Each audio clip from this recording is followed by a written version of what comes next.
como ya sabéis, el taller de hoy va de microfonía para batería. Vamos a ver algunos tipos de micrófono, colocación y diferentes planteamientos y técnicas para sonorizar una batería. Entonces, bueno, antes que nada, como ya os he dicho varias veces, hay muchas maneras de hacer las cosas, ¿no? Respecto al sonido. Yo intento hacer, o sea, intento contaros un poco desde mi punto de vista y también contrastando con otros compañeros, ¿no? Técnicas.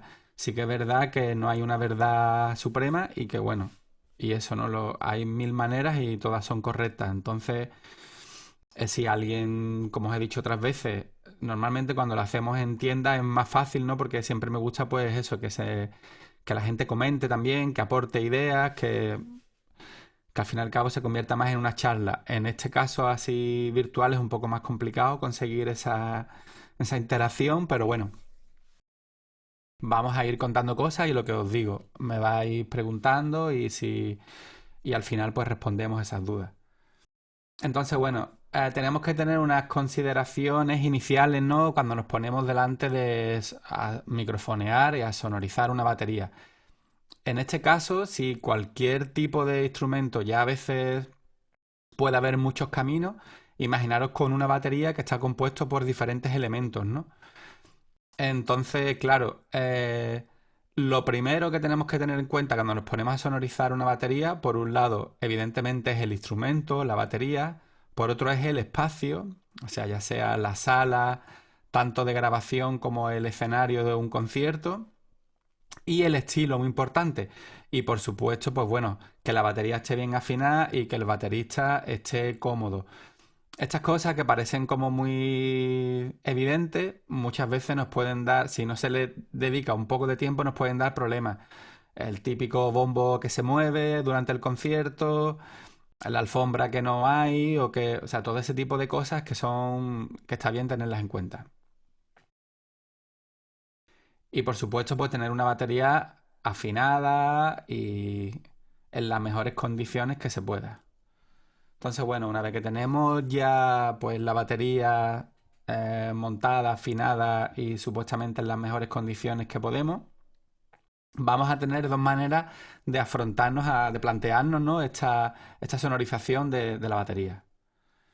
Entonces, aquí es muy importante hacer una diferencia, ya que no es lo mismo una batería en directo, o sea, no es lo mismo sonorizar una batería en directo que en estudio.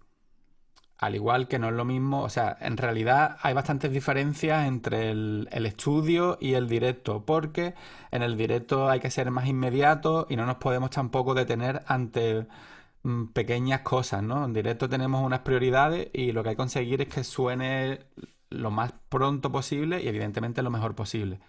En estudio sí que es verdad que tenemos un poco más de tiempo y podemos dedicarle más, podemos cambiar, tenemos más opciones para cambiar micros, para variar cosas, ¿no?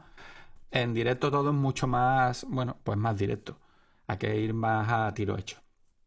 Entonces, es importante también tener en cuenta que si la batería no nos suena bien o si la caja tiene un armónico o cualquier tipo de cosas que nos vaya a dar un problema, después es muy difícil solucionarlo en mezcla y son quebraderos de cabeza para el técnico y, y entonces pues eso de, sobre todo cuando se graba, ¿no? Que es lo típico de, bueno, eso después se soluciona en la mezcla.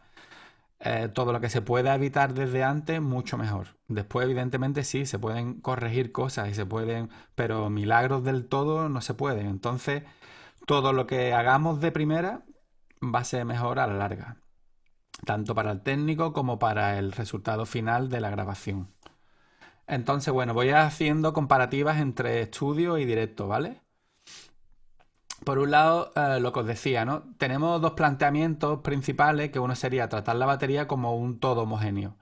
O sea, en casos, por ejemplo, más estilos más jazzísticos o donde queramos conseguir una batería más natural en un entorno, o sea, en una sala que suene muy bien, un batería que toque bien. O sea, ahí en ese caso, pues podemos tirar más de los aéreos, que después veremos lo que son, ¿no? Estos micrófonos que se ponen sobre en alto, sobre la cabeza del batería y reforzarlo con algunos micros para cada elemento, ¿no? Una técnica bastante común, pues eso.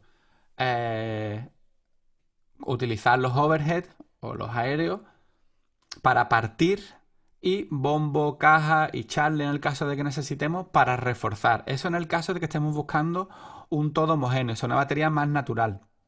En otros casos, como por ejemplo, si queremos conseguir una batería con mucha más fuerza, de más rock, ahí vamos a tirar o batería más electrónica, más pop, ahí vamos a tirar por microfonear cada elemento, ¿no? O sea, un micro al bombo, a la caja, al charle, a cada timbal, a cada plato, etcétera. Y después, evidentemente, un híbrido. A mí personalmente la que más siempre me funciona es eso, ¿no? Tener unos overhead bien colocados, tener esa señal de una batería completa y reforzar con bombo y caja Charles, ¿no? Bueno, eso lo iremos viendo ahora poco a poco. Entonces, bueno, es importante esos planteamientos. ¿Por qué os digo esto? En el caso de que ya de entrada sepamos que tenemos que sonorizar un grupo de jazz, por ejemplo, vamos a buscar una batería más natural. Entonces, vamos a empezar a hacer la mezcla a partir de los aéreos. Y el bombo y la caja lo vamos a utilizar como refuerzo para tener esa pegada, pero va a venir a posteriori. En el caso de que estemos dedicando, queramos una batería más contundente o más electrónica o eso con mucha más potencia, ¿no? Como una batería de rock, por ejemplo, grande, pues en ese caso vamos a empezar por la típica sonorización de bombo, caja, timbales, charles, plato, etcétera, ¿no? Entonces, bueno, es importante estos dos planteamientos por eso, en función de lo que queramos conseguir para empezar de una manera u otra. Tener en cuenta que una vez que tengamos la batería, eso va a ser el pilar sobre el cual vamos a ir construyendo el resto de elementos, ¿no? Bajo, guitarra, teclados, voces, etcétera, etcétera. Entonces, bueno, vamos a empezar a hablar por cada elemento y ya después al final veremos cómo tratar los overheads en función de lo que estemos buscando. Entonces, vamos a hablar del bombo. Y si os acordáis, cuando en uno de los talleres creo que fue el segundo taller, que hablamos sobre ecualización, hablábamos sobre que en el bombo lo que nos interesa es por un lado tener el cuerpo y la potencia y por otro lado el ataque del bombo, o sea, el golpe. Evidentemente el cuerpo y la potencia va a ser lo que nos va a dar esa potencia de hecho del bombo y el ataque va a ser el que nos va a ayudar a que el bombo sobresalga en la mezcla. Entonces es muy importante siempre tener en cuenta qué es lo que nos interesa, ¿no? De cada elemento. En este caso, pues eso. Em, vamos a utilizar micrófonos de gran diafragma que responden mejor a las frecuencias graves. Y la colocación, pues es importante saber que conforme el bombo va a estar más cerca de la maza, ¿vale? Del pedal, el sonido va a ser más brillante, vamos a tener más pegada, ¿no? Más attack. Conforme vamos separando el micro hacia atrás, vamos a tener más graves, ¿no? Entonces, eh, un micro bastante utilizado y un estándar, creo, tanto en directos como en estudio, sería el Beta 52, ¿no? Este que tenemos aquí, que es un micrófono dinámico, supercardioide, y también se utiliza bastante para el bajo, ¿no? De hecho, es como un estándar tanto para bajo como para bombo. En el caso de que tengamos la opción de poder meter, digo si tengamos la opción porque en un estudio es más fácil, pero en directo no es tan fácil.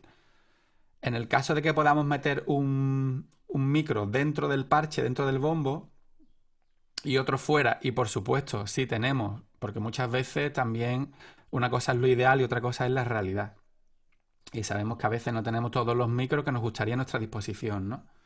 Entonces, bueno, en un entorno ideal sería meter un Beta 91, que es un micrófono de condensador semicardioide con una respuesta bastante plana, dentro del bombo, con el que vamos a pillar muy bien ese golpe, ese ataque de la maza sobre el parche y además las frecuencias graves.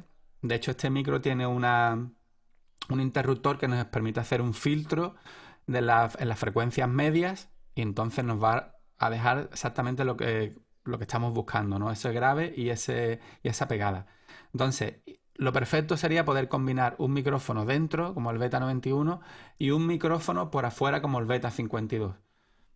Eso sería ideal y de hecho nos va a dar mucho mejor resultado combinando esos dos micros.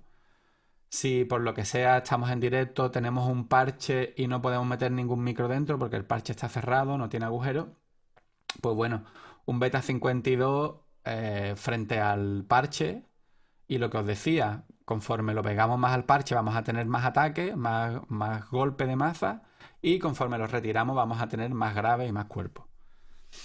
A veces para quitar esos armónicos de los parches se suele meter una manta dentro del bombo. Una manta o cualquier tipo de cosa que nos aísle un poco. Y sobre todo lo que se intenta es apagar el sonido. Conforme pegamos la manta más al parche vamos a tener un sonido más apagado y si las retiramos pues vamos a tener un sonido más natural, ¿no? Entonces, bueno, eso en cuanto al bombo. Aquí tenemos el PGA 52, después hablaremos también un poco de la serie PGA, que es básicamente una réplica del Beta 52, la serie PG Alta es una serie de Shure más económica y bueno, son como simulaciones de micrófonos clásicos de Shure y bueno, con algunas características en cuanto a respuesta en frecuencias y demás un poquito menores, pero son micros que funcionan muy bien y son micros, eso, pues es una gama más económica. Aquí tendríamos algunas fotos de colocación del bombo, como os he dicho, el Beta 91 dentro, con un cojín o una masa que absorbe un poco el sonido. Aquí tendríamos el PGA por afuera, en el boquete, y aquí tendríamos un 52 dentro del bombo. ¿Vale? Por otro lado, súper importante sería la caja, ¿no? De hecho, bombo y caja prácticamente es lo que nos va a marcar el ritmo y nos va a marcar la base. Yo considero que bombo, caja, charle es lo principal para mí de la base rítmica, ¿no? Después, por supuesto, timbales, platos, etcétera. Pero creo que esto, teniendo una buena señal de bombo y caja, charles, tenemos ya gran parte de la base rítmica construida, ¿no? Si después le solapamos el bajo bien, vamos a tener un buen comienzo, unos buenos pilares. Entonces, la caja normalmente se suele poner un micrófono por encima para pillar la pegada y otro micrófono por debajo, ¿no? Para coger la vibración, ¿no? Del bordón. Normalmente, pues bueno, si utilizamos micrófonos dinámicos vamos a captar más peso y más cuerpo, menos sonido intruso. O sea, cuando hablo de sonido intruso me refiero pues al sonido del bombo, de los timbales, de los platos, etcétera. Y si utilizamos micrófonos de condensador va a captar más detalles, ¿no? Y sonidos de otros elementos. ¿Por qué hablo de esto? Pues como os he dicho antes, no es lo mismo una batería de rock que una batería de jazz, donde por ejemplo el batería puede tocar con escobilla y va a haber unos matices que en este caso pues quizás nos interesa más tener un micrófono de condensador. Aquí en esta foto, bueno, vemos un SM57 que es como un clásico para coger cajas, tanto en directo como en estudio. Y por otro lado tendríamos la toma de sonido de los timbales, ¿no? Sería más o menos el mismo. En este caso captaríamos con un micrófono por arriba, por el parche. Y bueno, micrófonos dinámicos pues nos van a captar más peso y más cuerpo, al igual que la caja, ¿no? Y el condensador nos van a captar más detalles. Intentando apuntar siempre lo más al centro posible para pillar el golpe.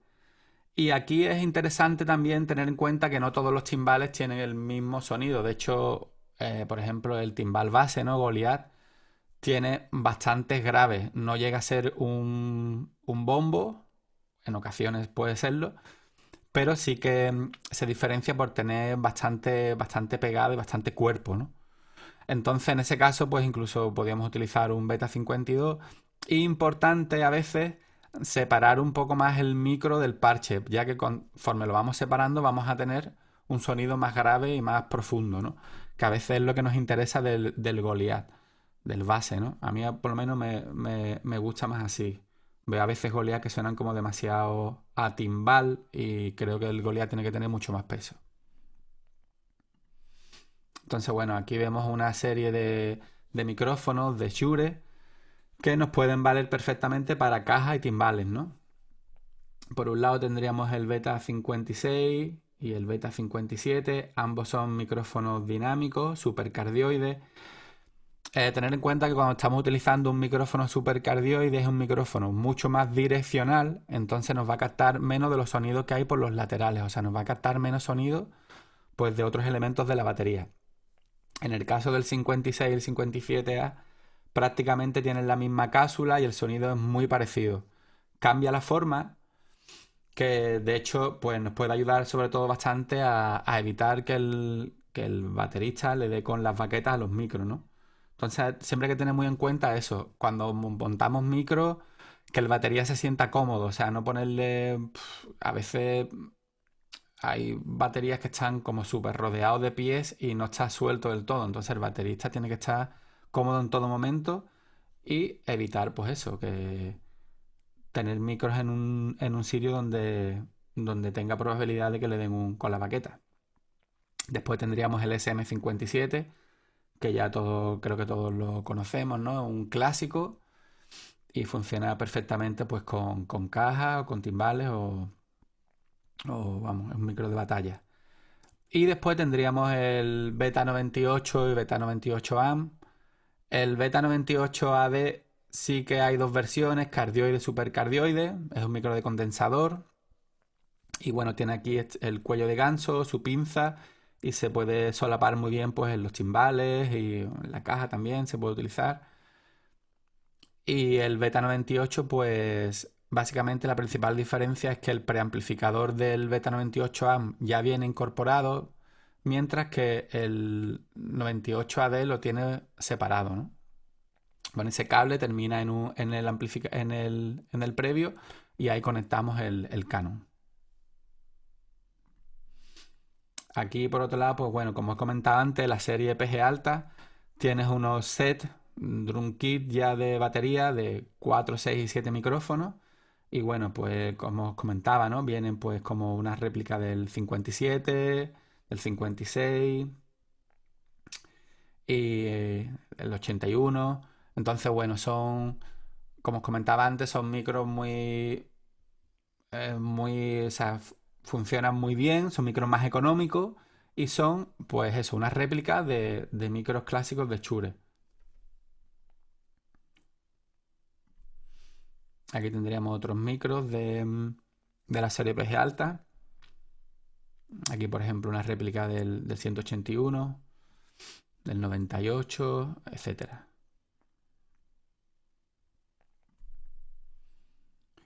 Entonces, por otro lado, tendríamos importante sería la toma de sonido del charles y de los platos, ¿no? Los platos, en algunas ocasiones, según el planteamiento que estemos utilizando y depende del número de platos que tengamos, etcétera, podemos sacarlos de los aéreos, ¿no? Ya que normalmente de los aéreos podemos coger ese sonido, por supuesto, ecualizándolo acorde para lo que estamos buscando, aunque en algunas ocasiones no está de más, sobre todo, a diferenciar entre el crash y el ride, ya que no es lo mismo un ride que normalmente se suele utilizar en partes un poco más suaves que un crash, ¿no? Entonces, una técnica bastante utilizada y que funciona muy bien sería utilizar para el ride un micrófono o sea, específico para él, por ejemplo un SM81, por debajo del plato, ¿vale? De manera que nos va a captar solamente ese plato y no nos va a captar mucho sonido intruso de batería, de timbales y de otros platos, etcétera. Entonces eso nos va a dar mucha libertad a la hora de mezclar, porque si tenemos los aéreos para captar los platos, pero tenemos uno concreto para el RAI, va a ser súper fácil que el RAI tenga su sitio, que el RAI suene bien y no tenemos que estar todo el rato pendiente con esos aéreos para sacar el RAI, que a veces se nos puede quedar atrás, ya que en comparación con los crash se les suele golpear de manera diferente, ¿no? Mucho más sutil. Y después, por otro lado, el micro del Charles. Igualmente, un SM81 es como un micro clásico, de hecho en muchos rankings de microfonía suele estar casi siempre en el 1 o en el 2 de micrófonos estándar para charles y platos. Y, y nos va a ayudar también bastante, ¿no? Normalmente en los platos y en el charles, por ejemplo, en el caso de los aéreos, se suelen poner direccionados a la campana del plato, que vamos a tener un golpe un poco más estable.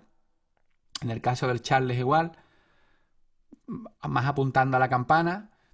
Y importante también en el caso del charles, no ponerlo en el ángulo que el aire que suelte el charles le dé, ¿no? Porque si no nos va a colar ese ruido de viento que no nos interesa. Entonces, bueno, son pequeños detalles que interesa tenerlo en cuenta. A veces los platos con los aéreos se suelen poner incluso mirando un poco para afuera, o sea, posicionados por aquí, pero tirando un poco inclinados hacia afuera, sobre todo en directo, ¿vale? Que tenemos que tener un poco, tenemos que ser más precisos, ya que queremos conseguir los sonidos lo más limpio posible. En ese caso, se pone mirando para afuera o sea, apuntando hacia afuera, arriba del plato, para evitar, pues eso, demás sonidos de timbales, etcétera. Aquí tendríamos micrófonos utilizados para platos y charles, como os decía, el SM81, el KSM137, el Beta 181, que es un micrófono de condensador con diferentes patrones polares, y el PGA 81, ¿no? Que sería la gama de PG alta emulando al SM81, que sería también un micro de condensador cardioide. Y bueno, y llegamos a los micrófonos aéreos overhead, que sí que hay muchas maneras diferentes de tratarlos, ¿no?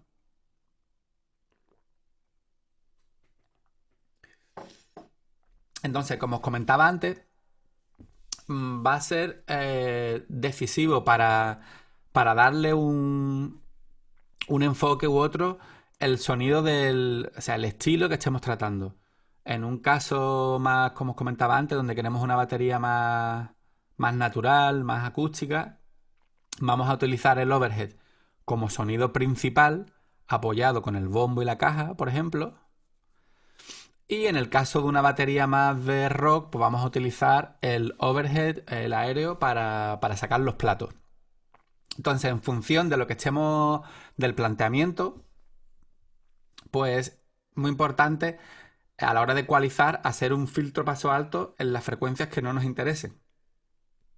En el caso, por ejemplo, si lo utilizamos como kit completo, pues bueno, vamos a contar en esas frecuencias más bajas, 20, 14 hercios, donde realmente no tenemos nada que nos vaya a interesar, ni del bombo ni de nada. Si vamos a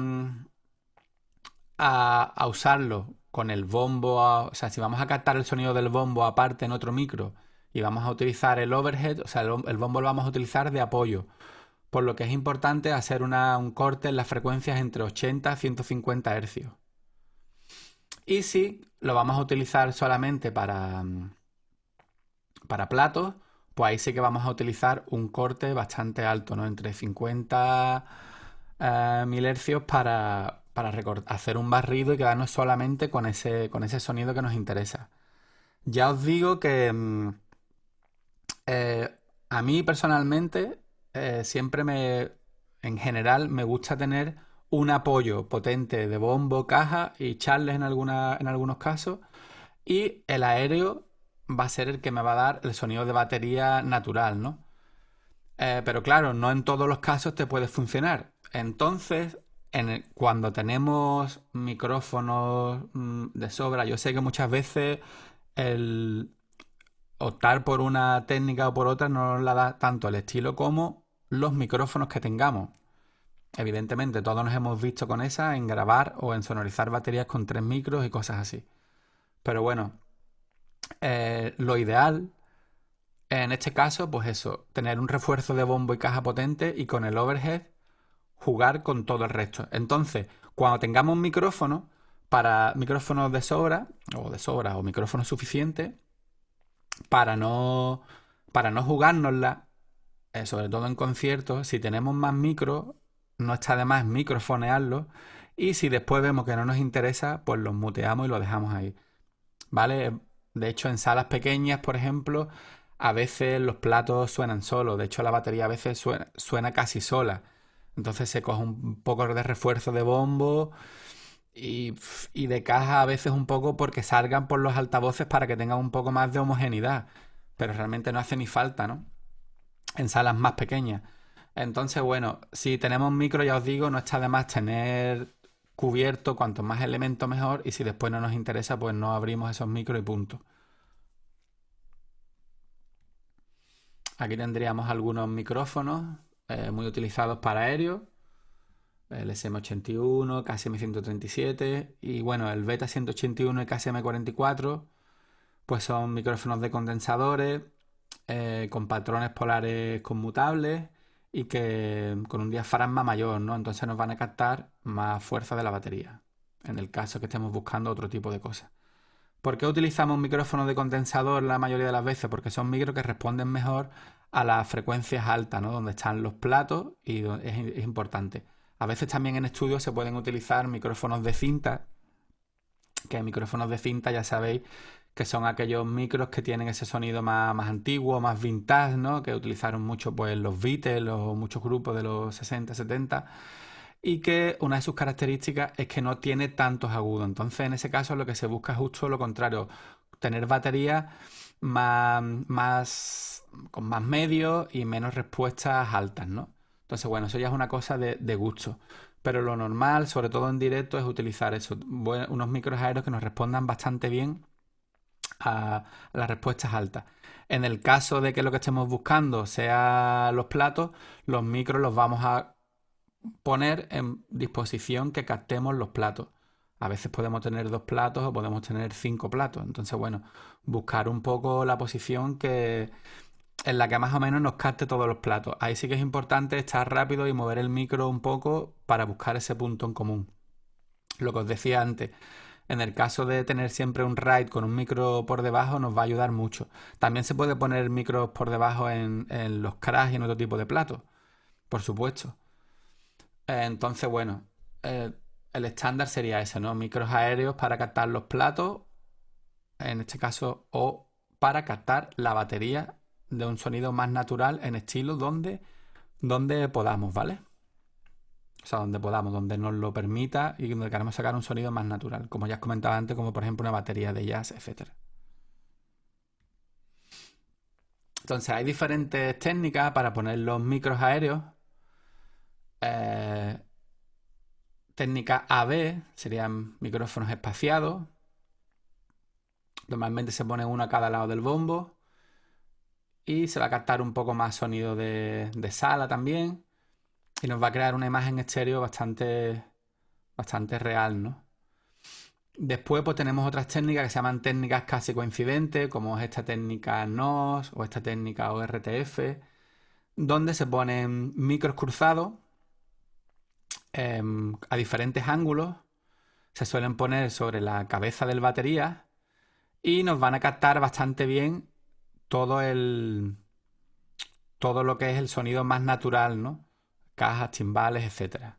Entonces se suele utilizar bastante, pues, para coger esas baterías más naturales. Después tenemos otras técnicas que son el par coincidente, donde coinciden las cápsulas una encima de otra, también cruzadas. La técnica es XY, técnica similar a esta, igualmente, ¿no? Se pone arriba del batería y se busca un punto de equilibrio. Aquí tendríamos, pues bueno, una tabla con diferentes tipos de captación estéreo. Aquí veis la técnica XY, la ORTF, ¿no? Que es una técnica que se utilizaba en la radio y televisión francesa, la NOS es de la televisión holandesa. Y después, bueno, algunas técnicas mid-side, etcétera, que se utilizan más para guitarras y otro tipo de instrumentos, que ya veremos en el siguiente taller, que vamos a hablar un poco de microfonía para guitarra y demás. Vamos a hablar de la técnica mid-side. Y técnicas separadas, ¿no? O sea, técnicas pues en estéreo, pero donde los micros no están coincidentes, sino que están distantes uno del otro. Entonces, para ir acabando, vamos a ver una cosa que siempre a veces nos puede dar algunos problemillas y que es importante tener en cuenta, que son los problemas de polaridad y de fase, ¿no? En el caso de la caja, donde siempre vamos a poner un micro por encima y otro por debajo, la energía, digamos, que llega al micro de arriba es opuesta a la que llega al micro de abajo, ya que al dar el golpe en el parche, en este caso el parche va hacia aquí, o sea, el parche va en uno hacia abajo y en este va hacia afuera, ¿no? Entonces la energía es diferente. En un lado va a ser positiva y en otro va a ir negativa. Entonces, aquí es súper importante en el micrófono de abajo cambiarle, invertirle la fase, ¿no? La polaridad. Aquí siempre hay un poco de controversia porque normalmente en las mesas de mezcla viene indicado como fase, pero realmente lo que estamos haciendo es cambiar la polaridad. Hay mucha polémica entre la gente entre técnicos y tal, ¿no? Que dicen, no, porque es cambiar la fase de 180, entonces lo mismo que la polaridad, etcétera. Bueno, para no entrar en ese tipo de polémica, en el micro de abajo siempre vamos a invertir en el botón de la mesa. Fijaros, tenemos este símbolo que es la señal de fase o de polaridad, como queramos, para que no haya pelea. Entonces, en el micro de arriba vamos a dejarla normal y en el micro de abajo la vamos a invertir. ¿Qué nos pasa cuando, digamos, tenemos problemas de polaridad? Pues básicamente que la señal va a sonar más débil. Las frecuencias graves se suelen cancelar. Normalmente cuando utilizamos dos micros, utilizamos para aumentar esa señal, para tener una señal más potente y más rica en sonido. Si al añadirle un segundo micro vemos que la señal se está quedando más fina, es que hay un problema. Y el problema en la mayoría de las veces es un problema, pues ese de fase. En este caso de la caja, siempre automáticamente al micro de abajo le cambiamos la polaridad. Y ya nos evitamos eso. Y después tenemos problemas de fase, ¿vale? Que significa que una misma señal está llegando a dos micrófonos diferentes a distinto tiempo. Por lo tanto, la onda va a ir con un retraso respecto a la otra y va a cancelar algunas frecuencias. Aquí os digo lo mismo. Porque claro, cuando estamos en un estudio es más fácil porque tenemos tiempo para mover los micrófonos o incluso, si nos damos cuenta una vez que ya estamos mezclando, pues tú tienes las dos ondas y es tan fácil como cuadrar esa onda una respecto a la otra para evitar esos problemas de fase. Esos problemas de fase pues, pueden venir, por ejemplo, en dos micrófonos aéreos, pueden venir, por ejemplo, en el micro del bombo, puede venir, por ejemplo, cuando estamos grabando un bajo que solemos sacar uno desde el ampli con micrófono y otro a través de una DI por línea. Entonces, esos problemas de fase en estudio es más fácil de solucionar porque tenemos pues eso, tenemos la onda y podemos cuadrarla. En directo, ¿cómo se soluciona y cuál es la manera más sencilla de darnos cuenta? Tú abres un micrófono, tienes un sonido, abres el otro micrófono, supuestamente vamos a tener más señal, o sea, estamos buscando tener más señal, y si por lo contrario, si no tenemos más señal, es que hay un problema de fase entre esos dos micros. Los problemas de fase también pueden venir por cableado, pueden venir por otro montón de vianos, pero por otras vías diferentes. Pero bueno, las más comunes son estas. Entonces, en el caso de que nos demos cuenta de que tenemos un grave problema de fase, a veces los problemas de fase tampoco son tan graves y tampoco son tan apreciables. De hecho, en la mayoría de los casos de las pruebas de sonido, en festivales o en salas, se va un poco a todo meter. Entonces, dentro de todos los problemas que podamos tener de la fase puede ser uno de los menores, ¿vale? En el caso de que nos demos cuenta a tiempo y sea algo que se pueda arreglar, pues se puede solucionar en el caso de los aéreos moviendo un poco los micrófonos, ¿no? Y buscando pues que ese sonido no se cancele en la fase.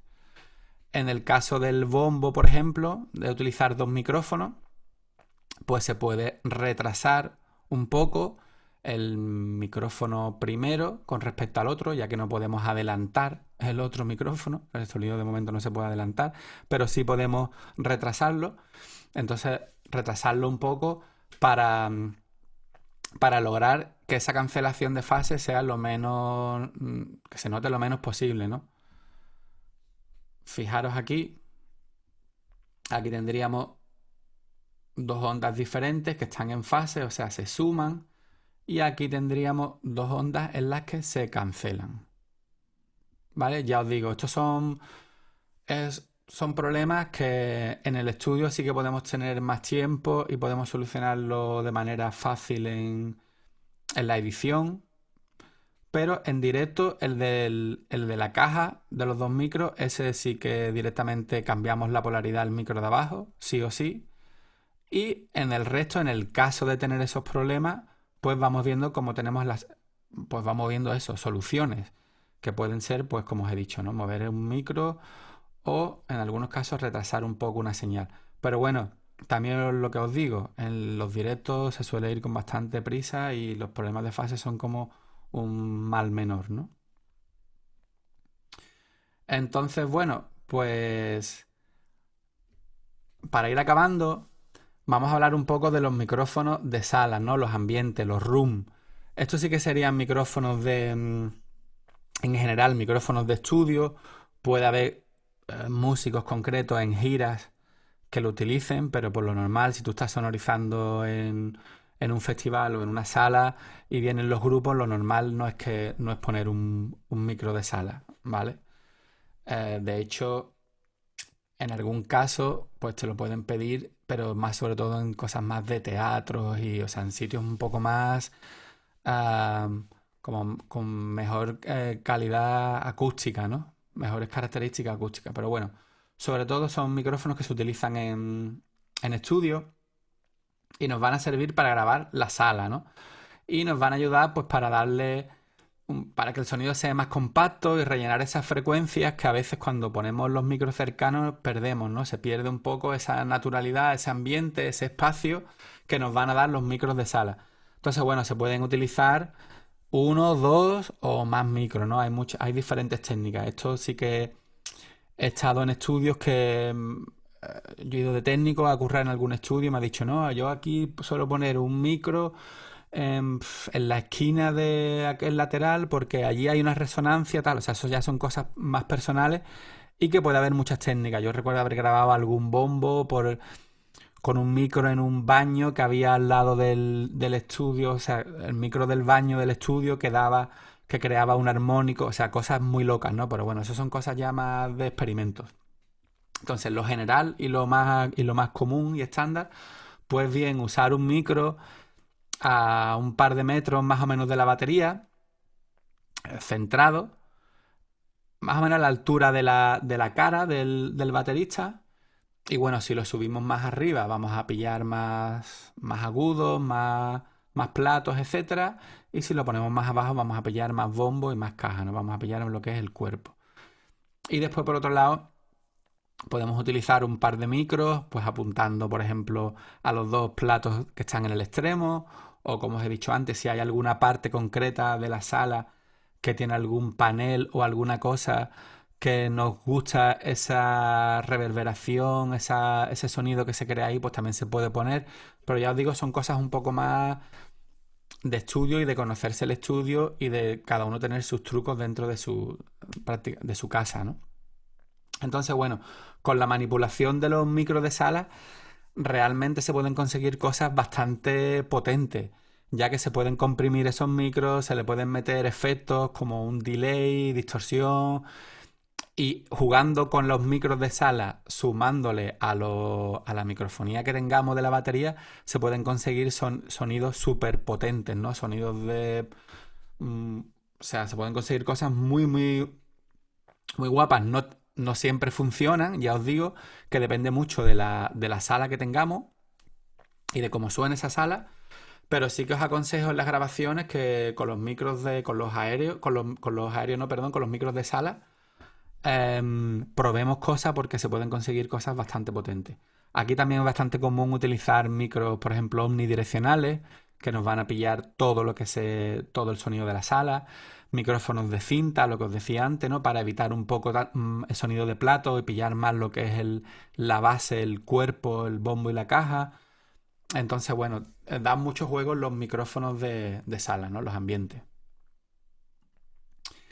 Y bueno, hasta aquí es lo que tenía preparado.